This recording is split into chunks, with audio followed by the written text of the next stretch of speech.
Hey, this is DM Allen. Thanks for joining us once again for another week of awesomeness. Let's just get it started. Last time on Roll with Advantage. So I just remembered about us being told that our crew is tied up at the docks.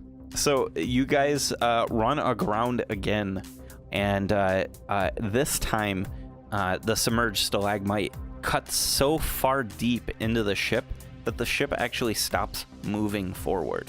There's a full town in front of you now. And you hear through the ring, "There's a frickin' city down here, and I saw some people tied up. Let's end this."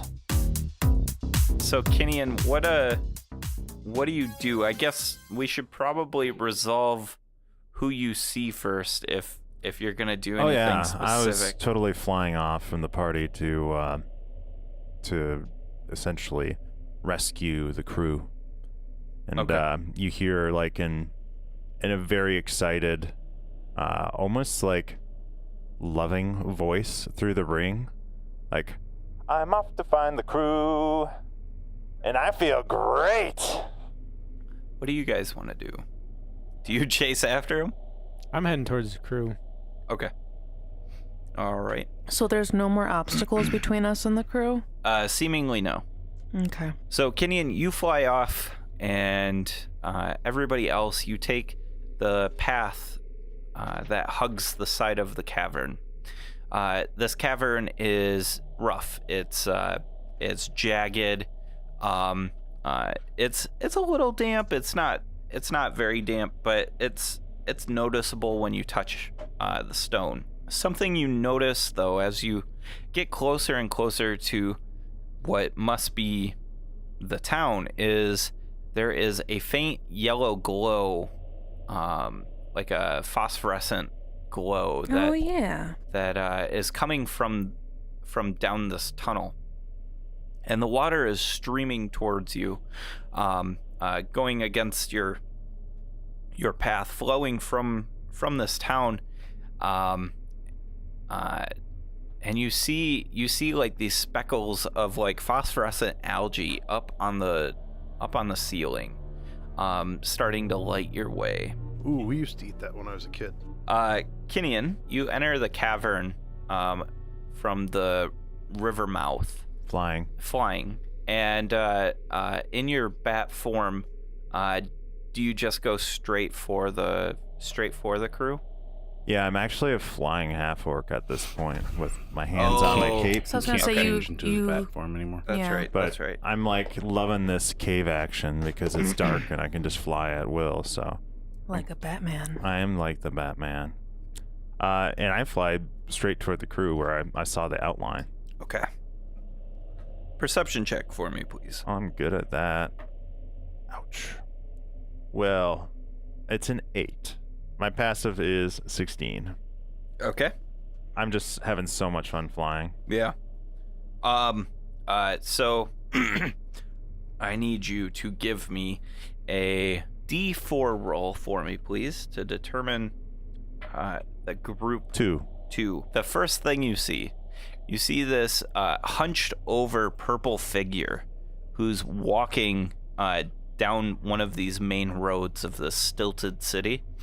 She has like these horns and this staff, and she's walking with this hunch and like a crooked arm, and she seems to be minding her own business. And I'm probably not making any noise, right? No, because I'm not walking. I'm just kind of parting the air. Yep, you're just flying. That's the first thing you notice when you head into town. Okay. How far off is this walking lady from the crew? Because they're at the top of the town, right? They are just on a tall stilted building, which seems to be like imagine this stilted building. It's got this dome structure for a roof. It looks kind of like what a town hall would be if it was kind of on stilts. I continue on to the crew, moving as quickly as possible. Okay. All right. Note that character for me, please. Just mentally. Purple skin, horns, walking stick. Super hot. Oh, she's super hot? She is to you. She is to you. Oh, shit. Yeah. That's why I was like, poor thing. Even if she turns out to be evil, No, sorry. I'm just happy. I forgot Kenyon about the didn't filter see of me love. first. Has it been more than 10 minutes? Or is the potion still active? Is the question. Oh, that's right. Travel time. No, the potion is not still active. Okay, if that's the Phew. case, then I'm off to the crew. My apology. But I will take note of Hottie with a stick. Yeah. I mean, is she technically a different area code? Because our Lee and I have a understanding. Yeah, Is Skullport a different area code? It's water deep adjacent. Yeah. It's water deep adjacent. Yeah, I mean, technically it is a different area code. You don't. Yeah, It's there like is the a Jersey separation. City. What happens in Skullport stays in Skullport. Apparently. All right. The first thing you noticed was this lady. It seems odd. You would have thought that this would have been a town of more human than whatever this lady seems to be. Do I recognize this race? Give me a Arcana, please. Ooh, I'm terrible at that. 4. It might be a tiefling, maybe. Okay. Maybe it's an old grandma tiefling or something like that. It's got horns and old stuff like biddy. that. So yeah. Okay. Are tieflings, just from a D&D nerd reference, are they fairly uncommon? It depends on the setting. For this setting, they are uncommon, but they're not unheard of, if that makes sense. We were at a tiefling casino previously, so It wasn't. it doesn't look like those tieflings. Yeah. So it looks similar, but it's not identical. Okay. So yeah. I Yep. got the that's my tiefling. suspicion, essentially. The tiefling casino was it is a rarity, so it was supposed to be like a lustful thing, like a fantasy type thing. So you're flying towards the crew. Yeah. Okay. You see a very dehydrated crew. They are tied up with ropes. Their lips are chapped and white. They don't look like they've been fed. Are they gagged right now? No, they are passed out. Completely, just not KO. Yeah. They're just hanging there.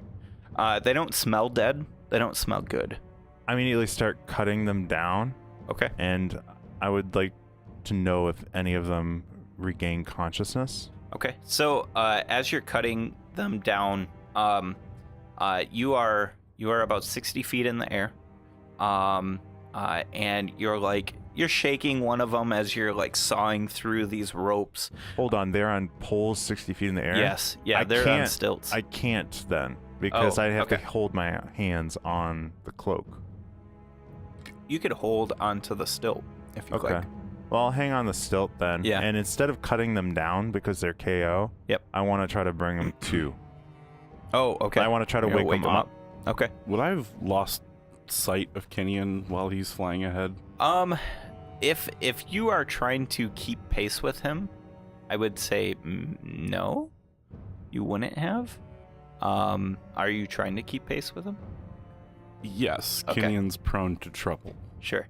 So what happens is then is Minette, you fly into this cavern and you see this stilted city and all this phosphorescent algae on the ceiling, and you see Kenyon hanging by a pole, and he's trying to figure out how to wake these crew people up.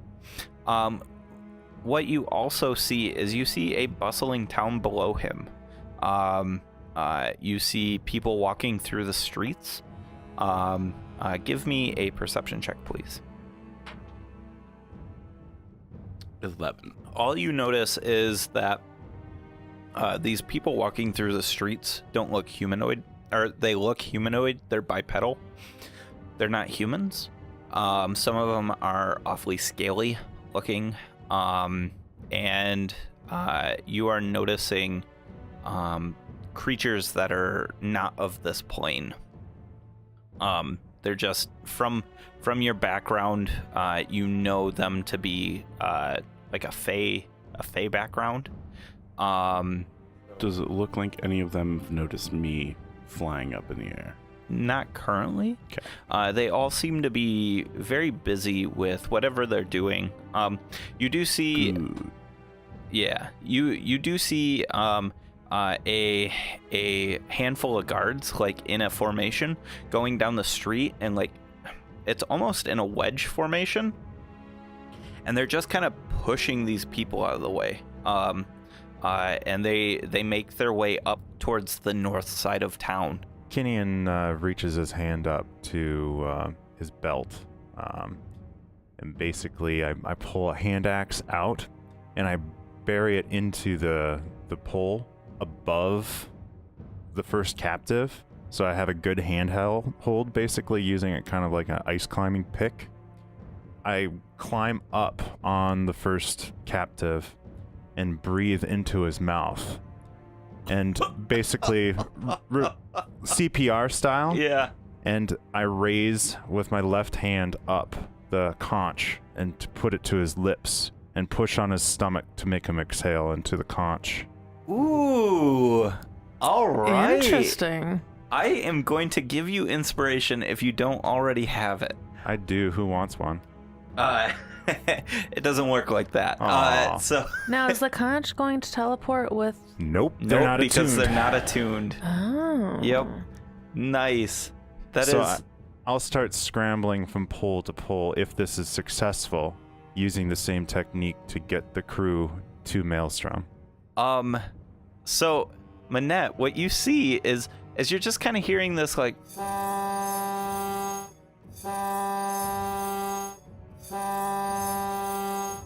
from over by the stilted building, and you're seeing like Kinian is up on top of one of these people, and his like legs wrapped around the person, and is like just breathing into their face currently. And then you see him like push on the chest, and the person like disappears, and Kinian like quick grabs the pole when they disappear and is still holding the conch.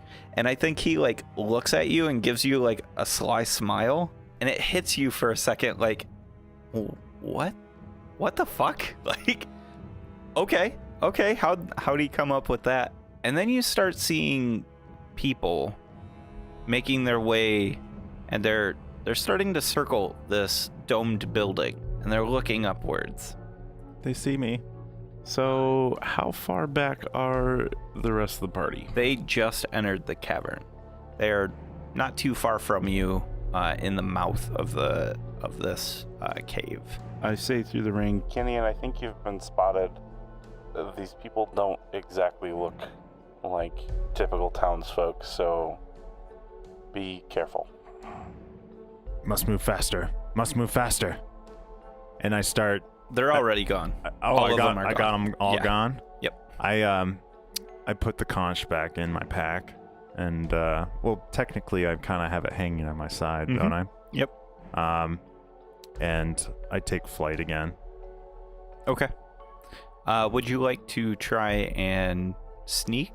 Like try to sneak away flying, or are you just taking to the... I can attempt to sneak away. Before I stealth and try to slink off, do I see people actually looking at me? Yeah. There's no point stealthing. No. So I fly back toward the group. Okay. At this point, I'm gonna attempt to regroup. Okay. Sounds good. Nothing happens. No bells go off. No chimes go off. Minette, you see as Kinian is flying towards you, you see everybody that was circling this like town center type thing. They just go back to their normal walking about and doing their own thing. Do they look like the abominations that we've been fighting? Some of them do, especially the guards. Some of the scaly folks that you were seeing look like minor versions of those. While you're scanning through, you also see this one hunched purple lady with horns. If you like, you could attempt an Arcana as well. 21. You believe that she is a night hag, a fey witch. I say through the ring. So, Kenny, we got all our shipmates? Yeah. Cool. We can leave. Got what we came for. At the very least, we could try to figure out what's going on with the ship. We might need to parlay for materials to repair my ship. I mean, I wish I hadn't run aground. I chime in on the ring. I say, Well, we could at least go back to the ship, try and figure it out, and come back if need be. And check on the crewmates. Yeah. Or get stuff from Waterdeep rather than the mysterious pirate village of I don't know if that wherever the logic fuck this is. would land on Kinian. I think Kinian would be like, "Oh, pirate village, perfect." Yeah. He was just getting there. He's like, let me light my pipe. That's an awfully long walk. Maybe one of you guys that know how to write can leave a note at the entrance to this tunnel. Leave a note saying that we're willing to parlay. Ooh.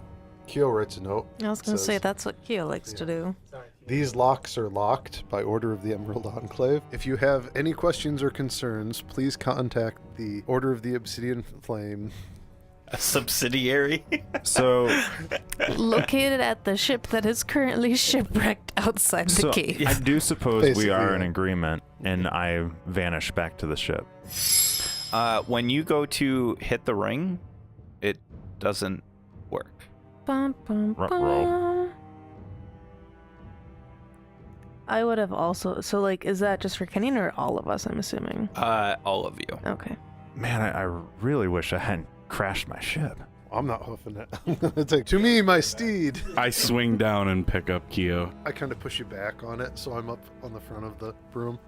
As you guys are turning and walking away, you hear the turning of large gears and like wooden cogs. You see a hoist come down from the ceiling into the middle of this bay, and on this hoist is a bunch of dead bodies, and they are just lowering down, and you see ships come in from the coast of the city, just these little paddle boats, and a bunch of the people in the boats are just putting the bodies on top of into these boats, loading them up and taking them off into town.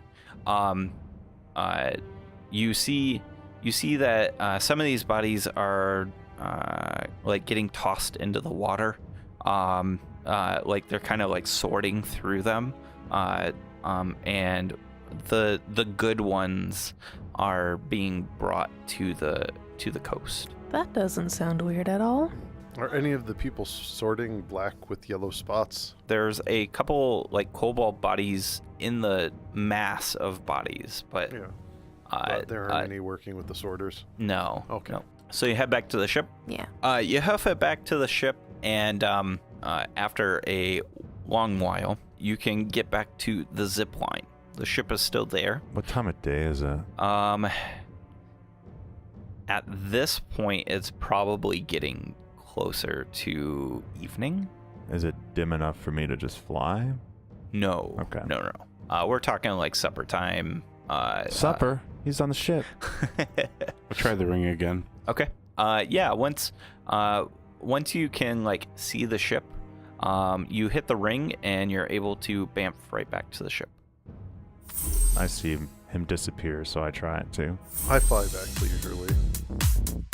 Hey everyone, I'm DM Allen. This is episode 29 of season 2.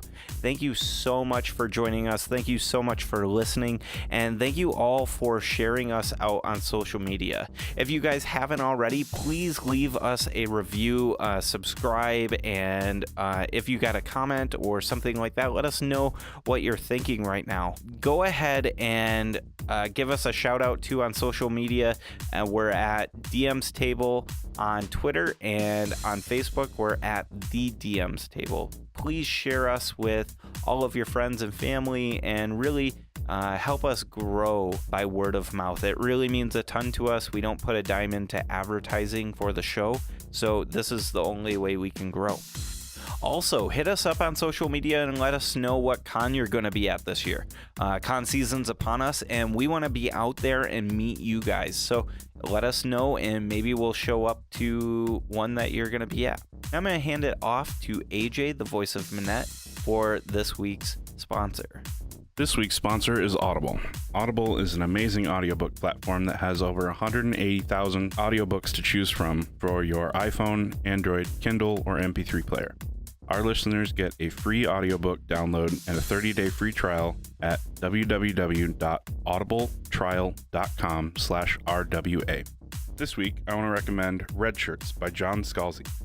Red Shirts is a great fit for any Star Trek fans out there. It's a sci-fi book following some of the crew of a starship who start to notice some really weird things happen around the senior officers.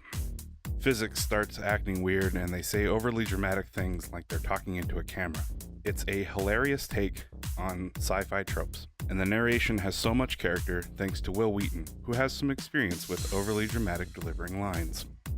I personally love that book too. It's absolutely fantastic. Go check it out. I real quick want to talk about Incompetech.com. As you guys know, Incompetech.com has been providing us with our background musics. They created our intro and our outro music. They are absolutely fantastic. Go check them out. They've got great background music for setting the scene and really getting your players into the game. I highly suggest them. That's Incompetech.com. Here's a sample.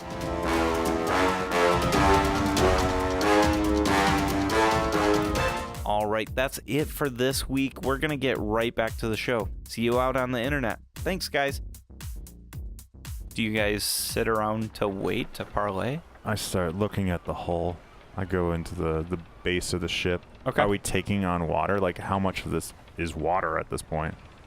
There is a lot of water down there. The reason why the ship hasn't sunk is because of Bond's quick thinking and turning on the hot air balloon. It currently has a spike through one of the spots. And there's rock currently up through it, right? There's rock up through it.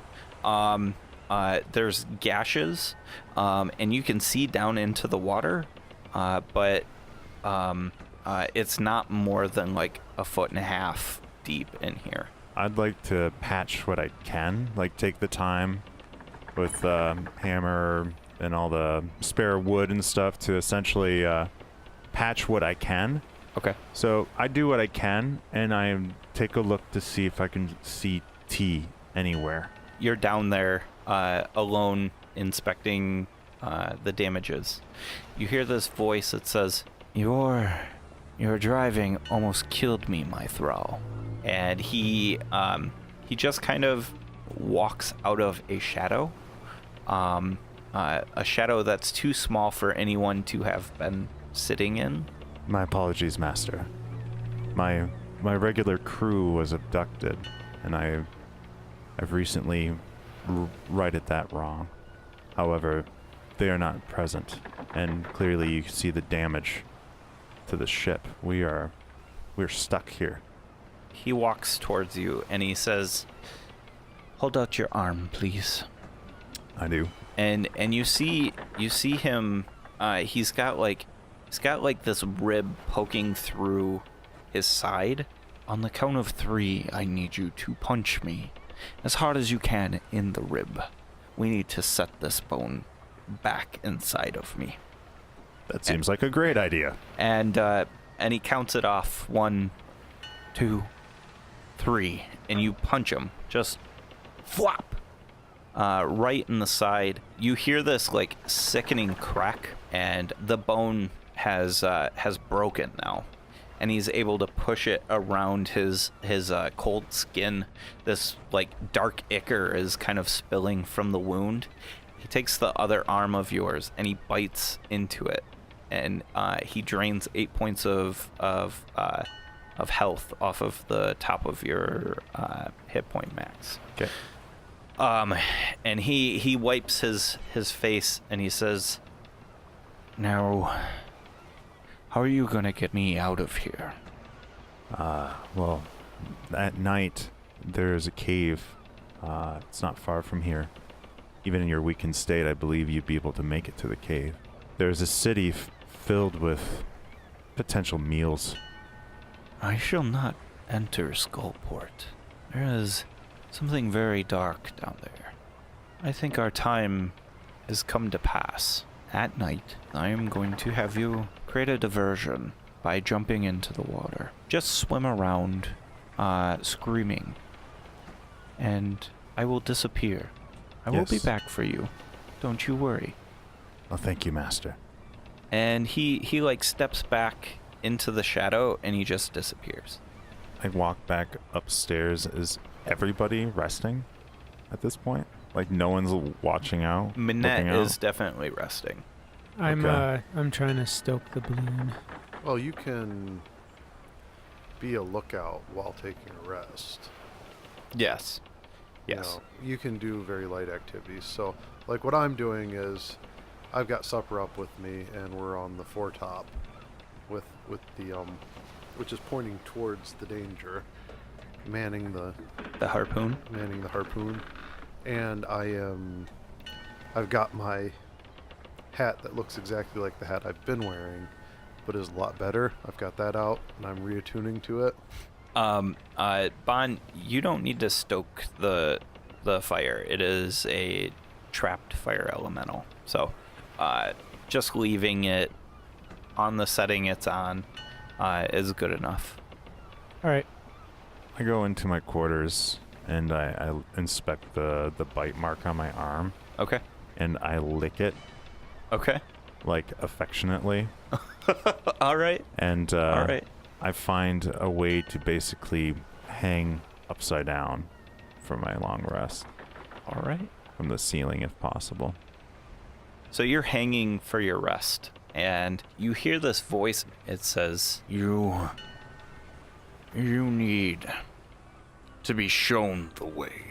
Like you're right on the cusp of falling asleep when you hear this, and you like open one of your eyes, and you look around, and no one's there, and then it turns dark. The room around you becomes a swirling mass of this gray and black fog that is spinning in these clouds around you. I look back at the piercing on my arm, see if like my veins are freaking out around the bite, if it's just caused by the vampire bite. Okay. Just like, what is going on? Vampire venom. Yeah. No, nothing seems to be happening with the bite. And when you look back up, there's MacLeod standing there, and he says, "Give me that ridiculous necklace. Let's start with that." And my bow tie? No, he yeah. You say that, and he's like, "No, you fool!" And he puts his hand out, and you feel the totem, your bear totem, tug off of your neck, and the twine that you've had around tying it to your neck, it snaps, and it lands in MacLeod's hand, and he puts his hand and grasps it and lights a fire, burning your totem. No! And he says, "Now, let your heritage, your ancestors lead you." And he like crumbles the dust and drops it in front of him. And he says, "When you're ready, we will be here." You're back in your room. You are standing right side up at this point, You are not upside down anymore. What in the what? I grab for my totems. They're not there. They're all gone. Well, shit.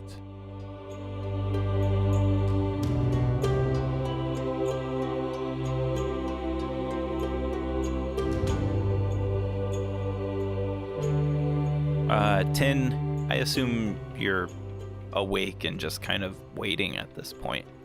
You and Keo. Yeah, I'm up. I'm smoking some of the glowing Okay. moss, so I have some trickling glowing smoke coming out of my pipe. The algae from the cave. Yeah. Okay. Philip scrapes them off the ceiling. That's awesome. I need you Yeah. to roll a Constitution save for me, please. Okay. Constitution, I'm great at those. Yeah, you are. 19. 19. You feel terrible. You have the effects of being poisoned, and what you see is a red-skinned Kinnian with flaming hair walking across the deck, and he just has this blank stare in his eyes.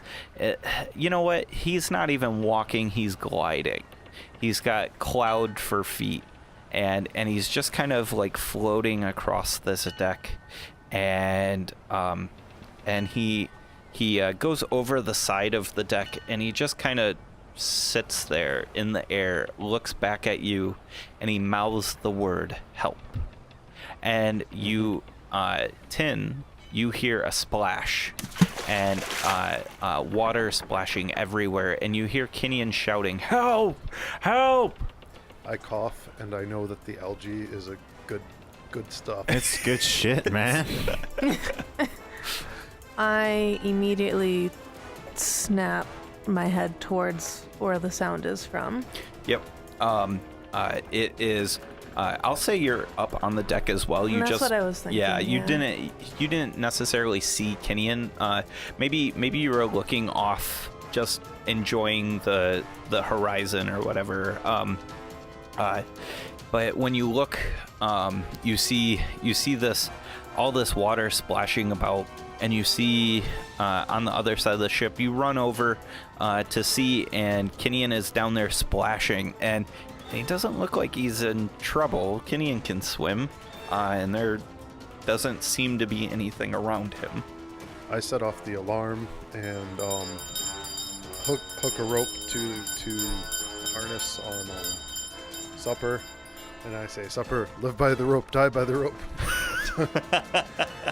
We've got to save Kinnian. Do you ride Supper down like? I do give a quick check on Supper's collar to make sure that there is some booze in his little cask thing. Do you send him out into the water? Oh, as, we go like out. a life dog. We actually go out off. So the top, we'd be just above like one of the main arms for the sails. Yep. We head out and drop down Like you dive? with the rope. Well, I don't have a rope, But Supper does. Supper does. I like that. That like action movie. Like Yeah. there's like thump, thump, thump, thump, thump, and you're running across. You're like you jump down. Both of you jump down and land on the cross member that holds the main sail. And you're running, and you hop and land on top of Supper, and you're riding him like a horse into battle. And he leaps. He does that dog leap off of the. And as he does that, I pull out the broom Okay. and I gently float down. Okay. So I don't want to get wet. Are you? Oh, okay. So you're letting Supper dive in, and then you're holding onto the broom, like floating down. Sitting side saddle. Okay. You know, Okay. like I know. Yeah.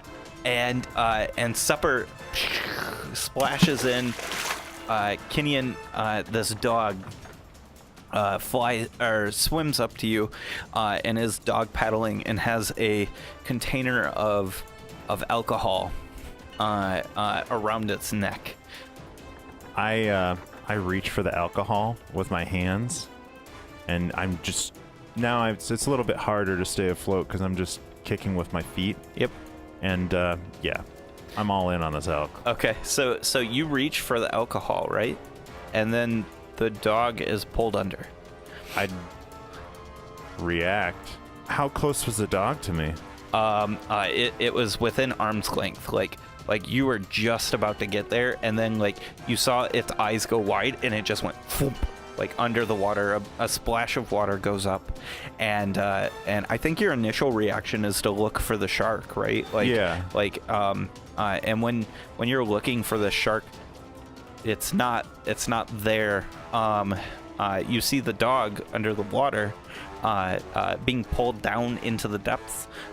Nothing seems to be holding it. I'm gonna pull up on the rope. Okay. So you're tugging on this rope. Supper, no! You've got 18? 19. 19 strength. I start pulling myself down. Okay, yes. In fact, you would have to, because the flying broom, it has a weight limit, and you're exceeding it with your force, and you're pulling yourself down towards the water. At this point, everybody else is alarmed. Keo has raised the alarm, and we are going to enter initiative, please. And I did short rest before I long rested. So. Yes. I want. So everybody's got the effects of a short rest, basically, at this point. So. No, but I actually did do it. I rolled out the dice. I used up like 6 of my hit dice. Am I actually raging then? You saw me pop off? No. Okay. No, you are normal. Okay. Kenyan's at a 20. I'm at 4. I'm at 6. I'm at 15. Bon is at 21. Yeah, I'm at a 21. That ties with me. So, Bon, you can spend your movement to get to the top of the ship if you like. You've heard the bell, the alarm bell now. So, Okay. you know at least something's wrong, and that bell usually means all hands on deck. I'm on the top of the ship. Okay. What do I see? So you see Kenyan splashing around in the water, looking for whatever's underneath the water. You see Keo holding this rope, dragging himself down towards the water on his broom, and you see Tin looking over the edge of the boat, watching all of this. I dive in dramatically, throwing a shark tooth to the side. Out of my side. Fucking sharks again, I bet. So you run and you dive into the water. When you hit the water, these pseudopods come up out of the water and wrap around you and Kenyan. What are pseudopods? They are like it's like an arm of water. So what I was dealing with earlier. Yeah. They wrap around you and Kenyan, and I need a...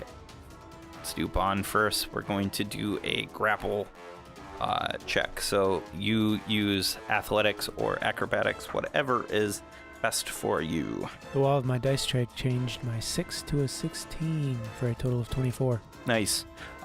So it wraps around you, and you use your monk-like deftness to remove yourself from the situation, and the pseudopod wraps around nothing, and in its frustration releases its form and splashes into the water. As I feel it, I go, oh, shit, shark! Oh, wait, there's no shark. Kenyan, 16. the pseudopod wraps around you, grappling you across the chest, and it starts dragging you under the water. Okay. It is now your turn. I take a breath. Yeah, take a big breath. I am going to, because I'm in the water, attack at disadvantage at whatever's grabbing the me. water. Yeah, I'm going to slash at the water. Okay. Recklessly. That's going to miss because it's a nat 1. Okay. And that's not doing so great either. 13. 13 is not going to do it. I'm freaking out, guys. You see like bubbles coming up out of the water. And that's what we hear through the ring, too. Yeah. More bubbles coming out. Let's see here. Next is Keo. So, is Supper within 60 feet of me? Yes, through water. But I can see him. You can see him. Okay, I cast Banishment On Supper? on Supper. You want me to roll Supper save on that, or Send him to another plane of existence. No, Alright. I don't. Yeah, actually, yes, because he probably doesn't know what's going on. he saves at a 6? At a 6, yeah. Yeah, so he Six. doesn't make So Supper finds himself in heaven because that's where dogs go. Yeah, they all go there. it. So off screen you see a dog who just like appears in this bright demi plane and like water splashes down around it, and it like does the dog shake off and then just kind of like sits and whimpers and waits.